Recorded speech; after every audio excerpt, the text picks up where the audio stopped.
ओम विश्वानि देव सवितरधुरितानि परास्व यदभद्रम तन्न आस्व। सभी दर्शकों को मेरा स्नेह भरा नमस्कार। 14 जनवरी 2021 गुरुवार पौष शुक्ल पक्ष प्रतिपदा प्रथमा तिथि को मकर संक्रांति का पवित्र पर्व मनाया जा रहा है। यह स्नान, दान, उपासना और ऋतु परिवर्तन का एक बहुत ही प्रमुख पर्व माना गया है। इस दिन सूर्य जो है वह दक्षिणायन से होकर के उत्तरायण की ओर गतिमान होते हैं। यहाँ से शुभता की शुरुआत होती है। आज के दिन से ही सारे शुभ कार्य, मांगलिक कार्य, अच्छे कार्यों का प्रारंभिक दिवस माना गया है। आज से लेकर आगामी 6 माह तक जो सूर्य हैं वह उत्तरायण की ओर रहेंगे, उत्तरायण में रहेंगे। यह यहाँ पर विशेष पर्व के रूप में इसे देखा गया है। जैसे महाभारत काल में यह मान्यता मानी गई है कि भीष्म पितामह ने यह संकल्प लिया कि वे महाप्रयाण जब करेंगे तो वह उत्तरायण के पर्व में ही महाप्रयाण करना चाहते थे। तो 14 जनवरी मकर संक्रांति के पर्व पर ही भीष्म पितामह ने अपने प्राण को त्यागा था। और यह जो पर्व है यह सांस्कृतिक एकता का पर्व है, सांस्कृतिक विरासत का पर्व है और संपूर्ण भारत को एकमय बनाने का पर्व है। इसे अलग अलग नाम से पुकारा जाता है। इसे आसाम में माघ बिहू के नाम से पुकारते हैं। दक्षिण भारत के जो प्रांत है वहाँ पर पोंगल के नाम से इस पर्व को मनाया जाता है। पोंगल में 4 दिनों तक हम इस पर्व को मनाते हैं। बिहार में इसे खिचड़ी पर्व के रूप में, एक खिचड़ी दान करने के रूप में मनाया जाता है। इसी तरह महाराष्ट्र का जो क्षेत्र है वहाँ पर गुड़ी पड़वा के रूप में इस पर्व को मनाते हैं। गुड़ और तिल और हल्दियों का दान करते हैं।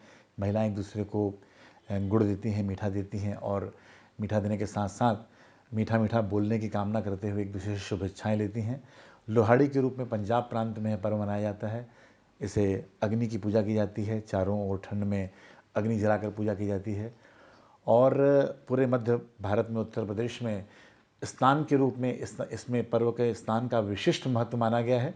मकर संक्रांति के पर्व से ही गंगा का स्नान प्रारंभ होता है और महाशिवरात्रि तक यह स्नान चलता है। महाशिवरात्रि को अंतिम स्नान के रूप में अंतिम स्नान किया जाता है। तो यह मुख्य रूप से स्नान, दान, व्रत, उपासना और ऋतु परिवर्तन का एक बहुत ही वैज्ञानिक पर्व है, एक श्रेष्ठ पर्व है, एक उत्तम रीति का पर्व है।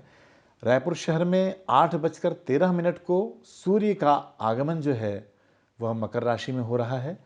इसका जो पुण्य काल है वह 4:15 तक है, अर्थात सुबह 8:13 से लेकर शाम संध्याकालीन 4:15 तक पुण्य काल है।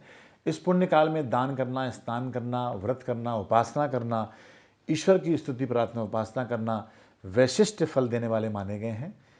यह ऋतु परिवर्तन का पर्व होने के कारण आज के दिन से ही जो शीत ऋतु का जो प्रभाव है, प्रकोप जो है, जो शीत है वह क्रमशः कम होने लगती है और सूर्य की जो ऊर्जा है, उष्णता है, उष्मा जो है वो हमें बहुत अच्छे रूप में हमको मिलती है।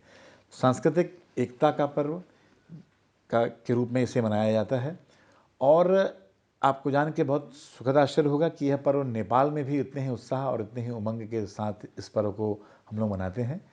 इस पर्व में दान का विशिष्ट महत्व है। तो इसमें तिल, गुड़, उड़द की दाल, सरसों के तेल, तिल के तेल, अनाज आदि का दान करना शुभ मानते हैं। हल्दी आदि चीज़ों को हम लोग जो हैं जो पवित्र मानते हैं, शुभ मानते हैं, इन चीज़ों का दान किया जाता है।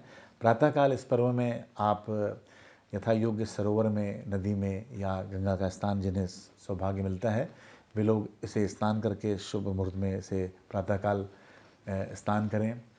और इष्ट मित्रों से मुलाकात करने का ये बहुत ही अच्छा पर्व है कि इसके बहाने से माध्यम से आप अपने इष्ट मित्रों, शुभचिंतकों और परिवार के साथ एक एकत्व की भावना इसमें विकसित हो पाती है।